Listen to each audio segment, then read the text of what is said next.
Turning now to our continuing coverage of the rapidly escalating conflict in Ukraine. Today, President Biden held a phone call with the Ukrainian president for more than 30 minutes as Russian forces moved closer to the capital. The Biden administration now says it will join Europe in sanctioning Russian President Vladimir Putin.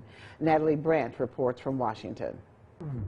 Blasts shook Kyiv Friday as Russian forces continue to advance on Ukraine's capital. A senior U.S. defense official says the Russians have been slowed down by a resistant Ukrainian military bolstered by citizen volunteers. But new satellite images show a large deployment of Russian ground troops and helicopters in Belarus near Ukraine's borders. In a matter of days, we could see the capital fall. NATO says it's activating its response force, marking the first time it will be used for collective security. Thousands more U.S. and allied troops make their way to the eastern flank. There is no doubt about NATO's readiness to protect and defend all allies. The Biden administration announced it's moving forward with sanctions on Russia's President Vladimir Putin. In alignment with the decision by our European allies, the United States will join them in sanctioning President Putin and Foreign Minister Lavrov and members of the Russian National Security Team. U.S. officials and members of Congress fear that if